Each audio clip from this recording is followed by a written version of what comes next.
Welcome back, everyone. Today we're going to be talking about finding product market fit. This is a really hot topic. It's one I oftentimes talk about with many of the people on the show or offline. What does the moment look like? Is there a moment? And to talk about that today, I brought Tim back on. You may remember Tim from Couply if you've listened to some of our founder stories. Tim's also now working at Blossom, but I'm going to let him introduce himself, talk a little bit about those two things, and a little bit about why he's an expert to come in and talk about what it feels like to find product market fit. Welcome to the show, Tim. Give us a quick intro on you, your background, where you're working now, and why you're, well positioned to talk about this topic.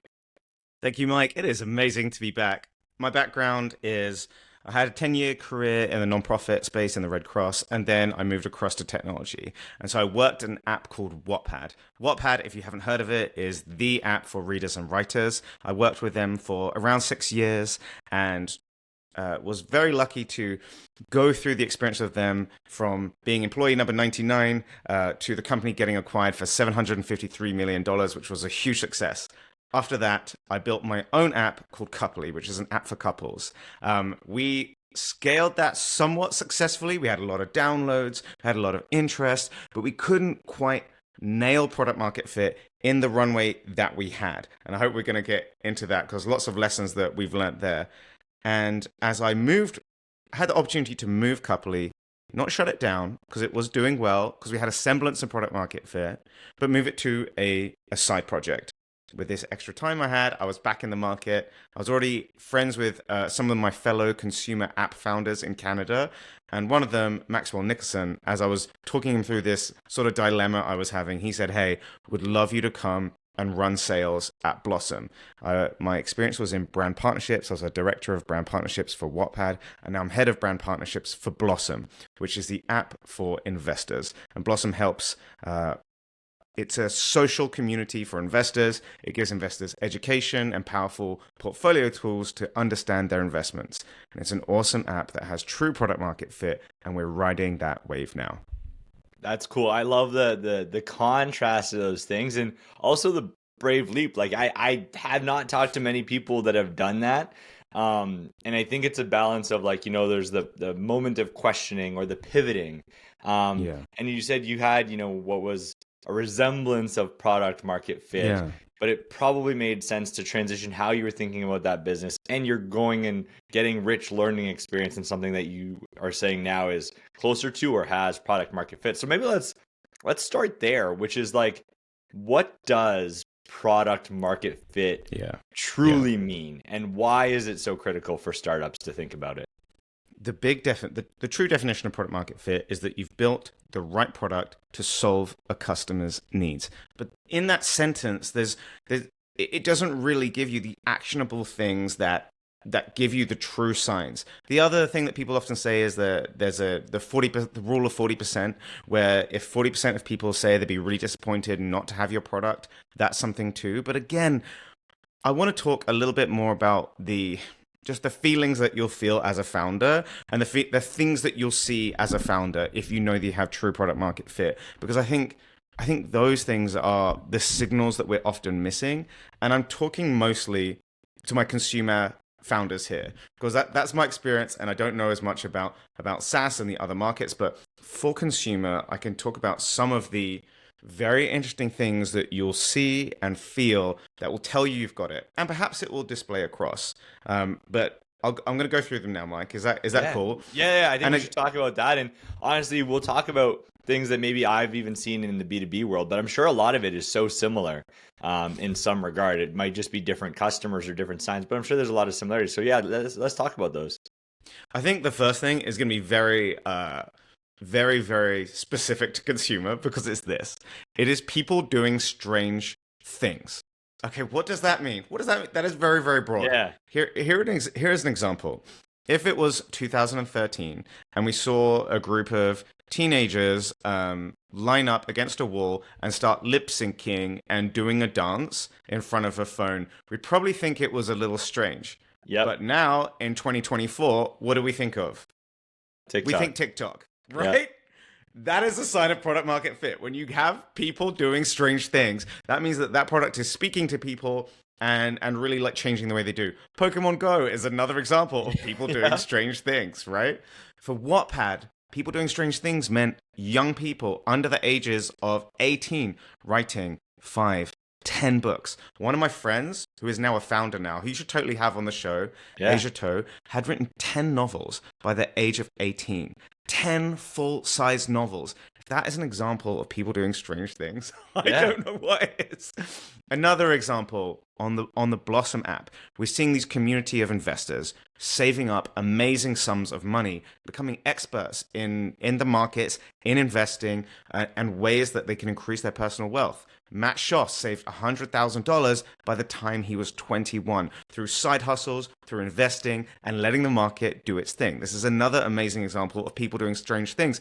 Some of the ways that he was doing that was landscaping. He was designing websites. Another one of Blossom Ambassadors was saving money by taking the maximum amount of eggs that he could in his dormitory at university, and then like surviving off those to like reduce his expenses and boost up Wow. his savings. All of these kind of things are the examples of people doing strange things. Do we have an example for that in the business world? Maybe we do. I don't think so though. That one's maybe not like the strange things one is probably not as relatable, but it is probably similar to people taking risks and trying something that has not yet been done. So when businesses are so compelled to take a risk on something that may not yet be finished, right? I think that's like, Yeah. hey, I don't care that it's done yet, but in the B2B world, you have droves of people starting to line up for what you're offering, despite it being not perfect and despite it being completely different from what they're used to. I think that Yeah. might be a similarity, but we'll find someone in the B2B space and bring them on too and discuss it. But I think that might be the similarity. But I like strange things. Like that's kind of Strange like a things. really funny and fascinating observation that maybe not Yeah. everyone makes. The other one that is real, that I think can be a signal that sometimes people misinterpret, is your users getting very upset around changes in the product and fierce debates, so much so that sometimes it feels like you're fighting with your users, or you need to convince your users, or that there seems to be this pushback of changes, and that is an interesting signal because it feels negative to the founders, right? It doesn't feel great when we roll out a new feature at Wattpad, and then a whole bunch of people drop 1 stars in the in their reviews Yeah. because they're upset about this new feature that we built that we're trying to do to improve the product. But it's an amazing sign of product market fit because it shows that people care. So sometimes getting a slew of 1 star reviews on a change that you've made shows that people care and can be a sign of product market fit. People debating the product in the product to you, sending you long emails is a really great sign of product market Because fit. it's like conviction. Like I have so much conviction about the thing I'm using that I'm not just trying to dunk on you. I'm trying to let you know I'm upset about it because I care about it, which is like almost like the parenting mentality, right? I'm hard Yeah. on you, I'm tough on you because I love you. And so when And your consumers do that, it's a great sign of product market fit. and it feels weird because you'll have things that happen like in these community style apps. You'll have your biggest, sometimes your biggest creators in the app, or these big people in the product announce that they're leaving, and it can be really stressful. If you do this change, then I'm going to leave, because they care so much about it, because their identity is beginning to get wrapped up in this product that it's causing that sort of that deep concern. And we saw this at Wattpad quite a bit, and we see this on I think we see this on Twitter a lot, where people like announce like, oh, that's it, something's changed, I'm out, I'm leaving Twitter. I've seen this on Instagram. One of the creators I followed there like had this huge series of posts how he's leaving Instagram, it's taking him, he's going to YouTube, he's leaving on June 1st. He's still on Instagram. They just You need know? their opinion voiced in some regard. Just needed the often, like, it's a psychological thing too, is that like the announcing of something will give our brain like the reward of that. So saying that you're leaving makes it feel good. And we've seen this on Twitter as well, right? Droves of people leaving and then inevitably coming back. So I think this like debating but as a founder, that feels so fucking stressful. Yeah, I can imagine. It feels like you're making a mistake. It feels like you're doing things wrong. Because you But try to want to often, please everyone, right? It's oftentimes why startups, B2B or B2C, get into like feature frenzy where you're trying to please everyone. mm, So you're just building so many features when sometimes what you need to do is not be building more and more and more features because you literally cannot please everyone. So you got to you find the can't please everyone. commonalities and focus and be really good at it. And so it is interesting where you're trying to please and you got to figure out, is this a change that we wanted to make, and is the disruption worth the change? Why Hmm. were we making this? It may lead to questions, which are probably really good signs of user feedback, but also product market fit, right? Exactly. And then I'd say like another one that we saw that I've seen a lot is just people being super motivated to be part of it. People want to work for you for free, or they are working for you for free. They are powering your product. They are posting amazing analysis on TikTok, or they're making those dance videos. They are sharing their portfolios on Blossom, where they're giving people a completely transparent view of their wealth, of everything they're investing in, of their investing strategies and why it's working, what they're tweaking, what's not working, how things are changing as they're going through different phases in life.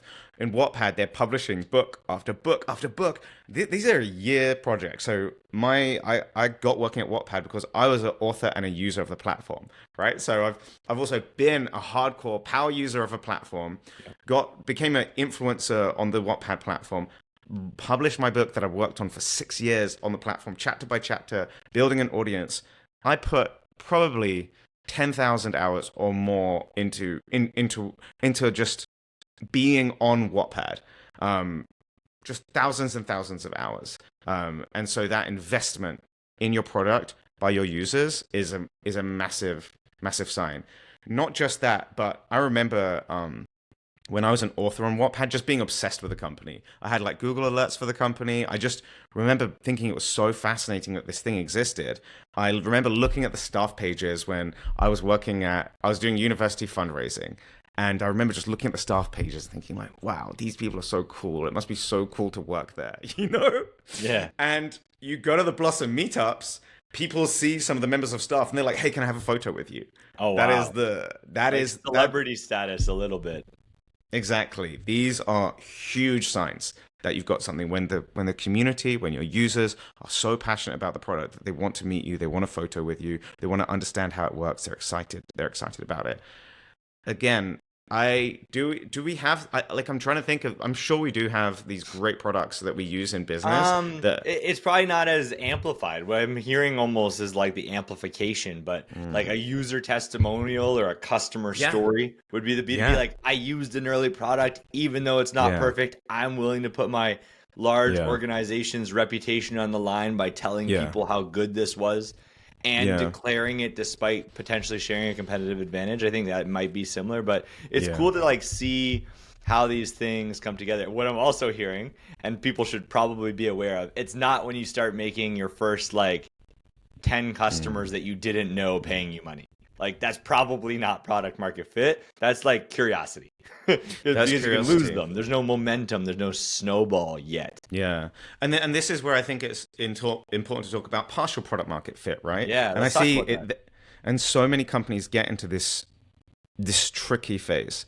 It's a tricky phase because I'm using Couply for this Yeah. because we grew Couply. So Couply has amazing downloads.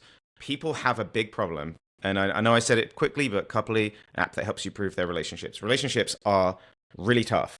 43% of marriages end in divorce. 65% of second marriages end in divorce. Most relationships end up with people breaking up, right? The ones that don't get married. Yeah.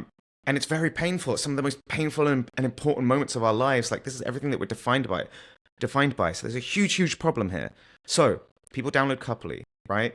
We have a great number of people subscribing to Couply. But what we found is that it was very difficult for us to scale it effectively. So we got on the biggest podcast in the world. We were on the Lewis Howes podcast. We were on Chris Williamson's School of Modern Wisdom podcast, and the School of Greatness podcast is Lewis Howes' podcast. So these are two of the biggest podcasts in the world, and we saw a big bunch of downloads those specific days and then churn. Because what we realized is that people that were downloading us, that were finding us, really had a very specific problem to solve. A decent number would convert, and it was enough that it was a great business, a great lifestyle business. For me and my co-founder, like, awesome, putting money in our account, amazing. But as we tried to scale, with TikTok, Meta, as we tried to use different ads and tactics, work with influencers, we just couldn't seem to break out of this sort of like flat, bumpy growth phase. And I think this Because is it was another like one. it was like not a continuous usage. Yeah, You had provided a point in time solution, but yeah, product market fit would be people have decided not just for a point in time, but continued usage, because that was your ultimate goal, was a continued usage of a kind of always on coaching and counseling type model versus a exactly, point in time. So you were hitting point in time, but you weren't catching, the gears just weren't catching to exactly. create the continued momentum and utilization rates. Exactly that. And knowing that now, knowing that and sort of discovering that. So this is what we did as well, is that we really started to speak to our users a lot. And then we started to speak to other people in the space. Then we started to speak to other experts and then build little trials with them. And while we could see like people were having success using Couply, but they were churning because guess what? They use it, their relationship improves, and then they churn. Yeah. That's okay, but it just made it be a much trickier business model. But knowing Yeah. this, Like we you got a weren't few. compelling them to decide that after improvement, you should still use this. Like that part Exactly, hasn't exactly, caught yet. exactly. And so we had to make a call because we had limited runway left. We Yep. had investors that were our family and friends. We had good revenue, or good revenue for us, so around 10K a month revenue, which is great. Yeah. But it had been 10K a month for a while, and so this is where I think a lot of startups can get really stuck. We have some elements of product market fit, but not all. And at some point, you have to make a decision. What is the opportunity cost, right? Of keeping trying to push this boulder uphill or trying to find something while your money is running out. And for us, we realized one, we've definitely got some product market fit in this space because people are constantly downloading our app. We've only got 5-star reviews for the last 3 months and we're making money. Those are good things. But when I think about the things that I've just been through, people weren't obsessed about the founders, right? They didn't really care. They weren't, the product wasn't making them do strange things. Like people weren't proclaiming their love or getting married through Yeah. Couply. Not that we really designed it for that, but it wasn't creating these strange things that were happening. When we did added features, we didn't really hear too much back from the community. Like they when we polled them, they're like, "Oh yeah, thank you for doing that. It's cool." When we took stuff away, people weren't getting like crazily upset. Some people said, "Oh, I kind of like that feature," but it wasn't like, "No, I'm Yeah. quitting the platform. I'm going to someone else." And so those elements were the ones where I knew, as someone that had been through real product market fit at Wattpad, that we didn't truly have it. But I think another founder who hadn't experienced that might not have known. And equally, when I was meeting with Max and I was looking at his retention, I went to the Blossom meetup. As soon as I went to their first meetup, I knew they had it. Just speaking to the users, speaking to their people, I knew that they had true product market fit. And I could feel it. You can just feel it. The final thing that I think is so important, and this is more of a feeling, but this is like the most important feeling I think for the founders listening to this, is if you're struggling or if you don't have product market fit, everything feels like you're pushing a boulder up a hill. So a couple we try and do things, but it wouldn't work, and we'd sort of like fall back down to this flat, amazing 10K a month, right? We'd like do some fancy campaign, it would spike for a bit, and then it would fall backwards. With Blossom, with Wattpad, it was like chasing a snowball down a hill. That every time you try to get your arms around it, it was getting bigger and bigger and bigger. So with Blossom, with these investor socials we've just done 3 amazing investor social events in Toronto, New York, and Montreal. For the Toronto one, it started out to be 350 people. It sold out in a week.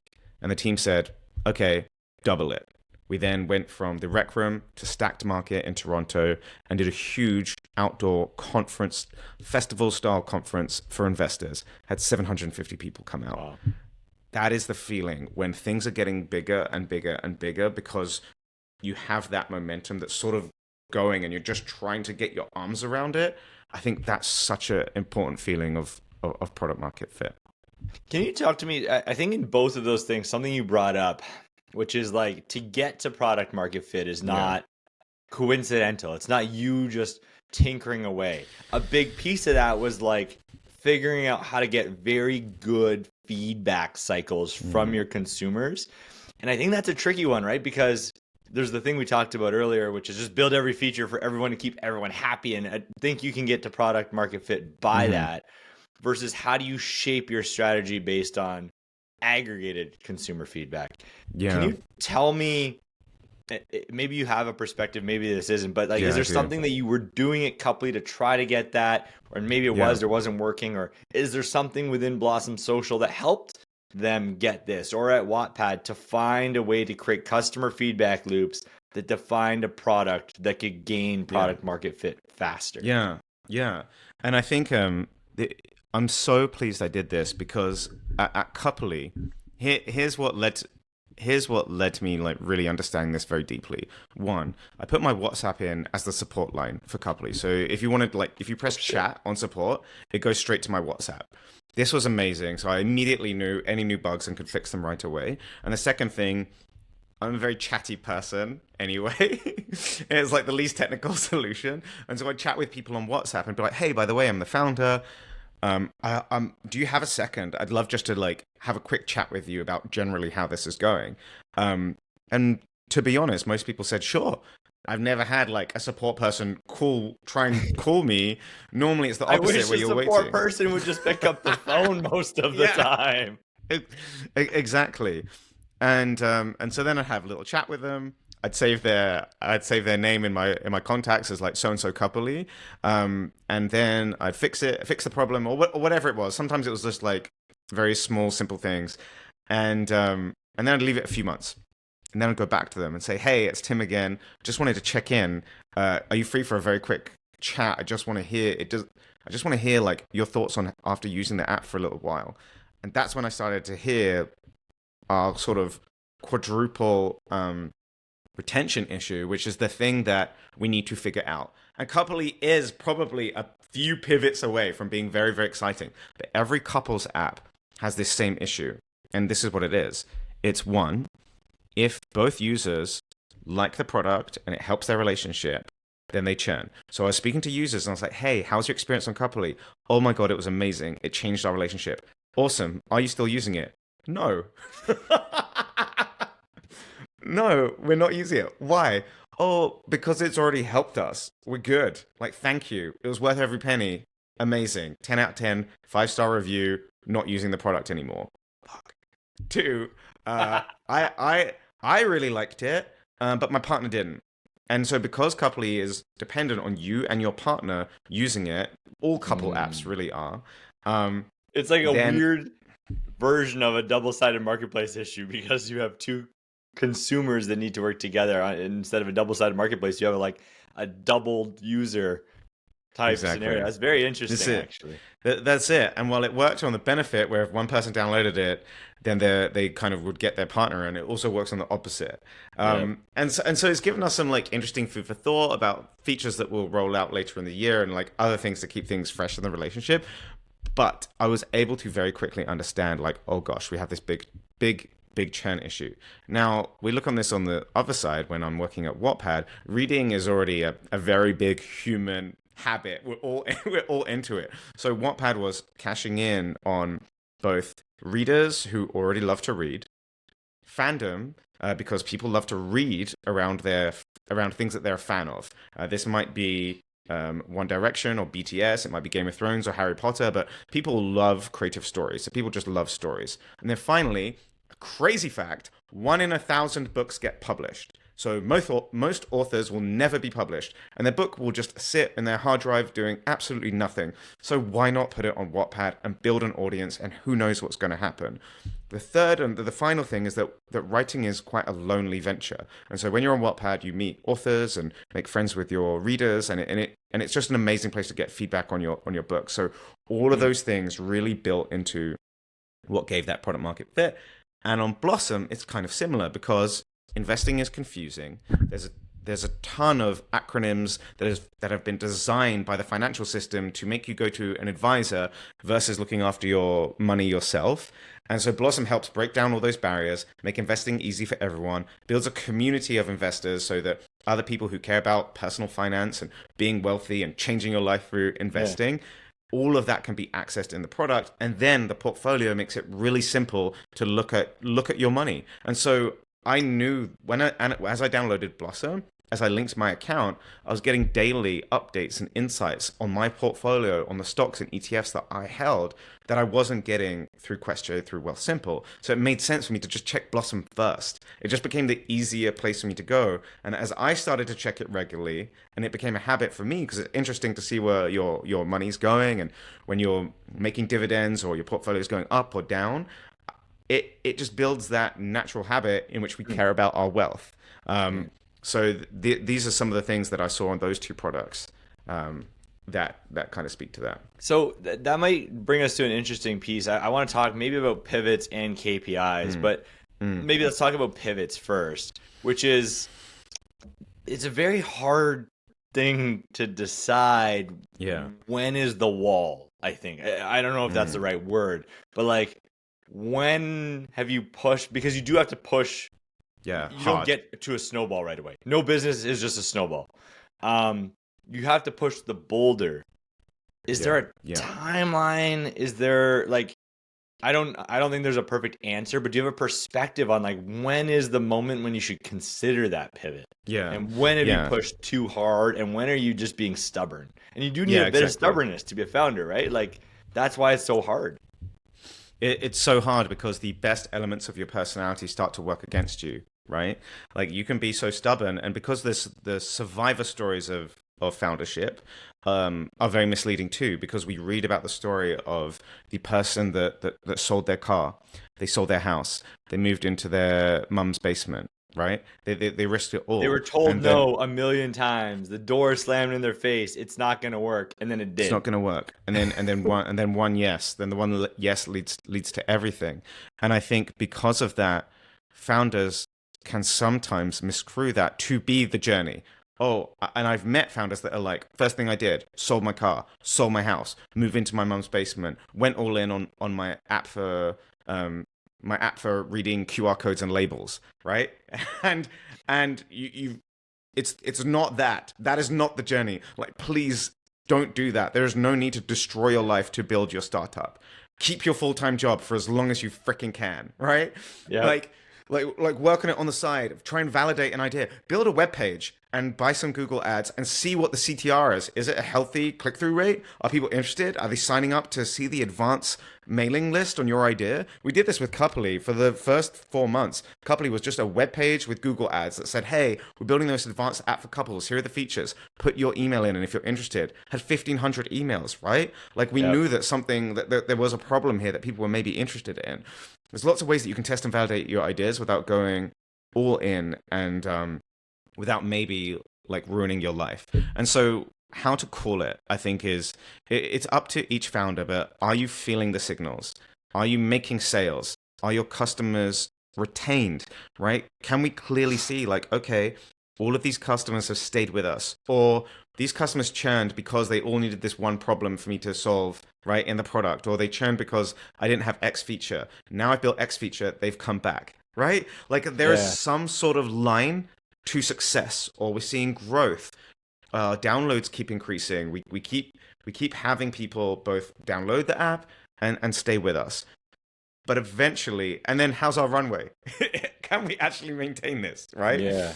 Or are you just buying customers? Which is interesting, I guess. So pivots and KPIs actually are one and the same, which is like tracking your month over month on revenue, new retention, customer acquisition, churn. Would you Yeah, say that's those are it. the three, or is there something Yeah. else you would add to that? That, Like, you're starting that to find product market fit if all three of those metrics are healthy. exactly. Continuous revenue growth, but not just revenue growth. That should be tied to new customer acquisition, Hmm. tied to reduced churn. Yeah, Otherwise, yeah, you might exactly. just be paying for new customers that are churning. And Exactly. so maybe if that starts to slow down, give it like startups have to move fast. Give it a couple Yeah. months, and then Yeah, you should think about look pivoting. at it. Yeah, look at it. There's also like seasonality, and I'd say like Mm. your graph isn't just going to be like straight up and to the right, Yeah. right? It's going to be like down, up, down, up, down, down, up. Like but it will, but there's a sense of it going upwards, Like stocks. right? Like stocks. Yeah, there we go. Exactly. There's going to be like ups and down the graph, but overall it's going upwards. Um, yeah, I think that's exactly what it is. Being stubborn is important, and then being realistic is important as well because you've only got one life, and founders can just grind and grind and grind away on an idea that isn't ever going to work, or isn't going to work in like the near time future, and the opportunity cost can be really big. So I think for me, once you've put out a product that you're really proud of, you've killed the bugs, you're impressed with the features, and then you start to get this medical feedback. It's not working how you hoped. It's not changing things how you hoped it would do. It it comes down to motivation and ideas. And if you're starting to get low on either of those, time to get realistic. It's good perspective. Um, we've covered a lot, and I think we've talked about a lot of stuff on product market fit. Like, and I think we even did B2B justice, but we'll try to Yeah. find someone that's done that Yeah. thing in B2B and bring them on too. But before we kind of wrap up, is there anything, Tim, that you're like, hey, from my experience at Couply and Blossom, things we've talked about KPIs, we've talked about what it feels like. Is there anything you think we're missing that people should like think about, or is there just like a closing punchline that you're like, of everything, here's the main Yeah. takeaway on product market fit that you need to remember from this episode?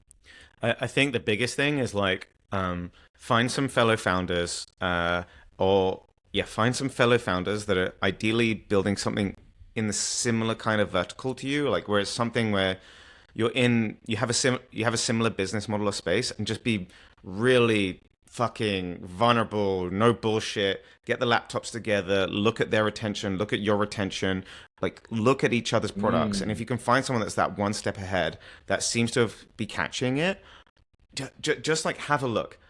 Be real with them, be real with yourself, because I've met so many founders that proclaim to have product market fit, but they don't, and they truly deeply do not. And it and it's sad because you want to like speak it into existence, but you're just lying to yourself and to your friends. So but it's difficult, and I know there's so much tension there because Yeah. you also have to believe in yourself so much, and you are a person that takes these risks and you do things that no one else thinks is possible, and a lot of that is just saying I'm going to do it, and fuck it, I'm going to do it. And so it's very, very painful when these things don't land how you're going to, but it doesn't make you less of a person, it doesn't make you less of a founder. And like, no one is going to judge you for getting in the arena, building something to the best of your ability, putting it out there, marketing it, and going for it. Like, all of these are incredible things that you've done. And as you find something that truly works, I think those skills that you've learned in the arena, being a gladiator, right, are going to serve you so well. So that's my sort of PSA to all of my fellow I founders. like it. And I think what's important too is like the ideas that find product market fit and win are rarely the original idea. And I'm not Yeah, saying you go from being a healthcare company to a fintech, yeah, but it's also not version 1.0, version 1.2 of the current app or thing you're building. The reality is there's some nuanced, are you trying a similar end conclusion of what you're trying to maybe mm, solve, but there's pivots and you hmm, need to embrace them along the way. I think oftentimes people are like, I'm going to build this thing that's going to change the world. And when they find yeah, out the world didn't need that exact thing, they give up. But the best founders make pivots, yeah, adjustments, not just features, and they embrace it and they push through and they succeed. And I love that you said get open and honest with others yeah, building in your space and compare Don't get jealous. Sit there and understand, is there things that you could be learning from? And are you feeling real about what's happening? Or is it like in reality, you need to give yourself a reality check? So, Hmm. very, very great advice. To anyone that listened in, we'll make sure both Couply and Blossom are linked in the show notes. You should check out both. Tim, maybe just give us a quick what's the URL for each. We'll put it in the description anyway. But if people want to check out Blossom Social or Yes. Couply, where can they go to help Just you on your journey towards continued product market fit on both of these? Yeah, hey, we got products that help your relationships and help your finances. I'll start with Blossom. Just search Blossom Social. The SEO is right there, and it is the app for investors. And it's just search Blossom Social on Google. And for Couply, just Google Couply, Couply, and you'll see us right there. I love it. Thanks again for coming on, Tim. This is like a really cool conversation to have. And it's cool to see the parallels between both of the things you're still working on and how you're using that insight to help others. So thank you for joining us today. Thanks to everyone that listened in. I hope you enjoyed this episode. I learned a ton. I'm excited to also join a Blossom Social event and also kind of ask some questions of some of the startups Yeah. coming on to help them refine their own product market fit because I think that's really important.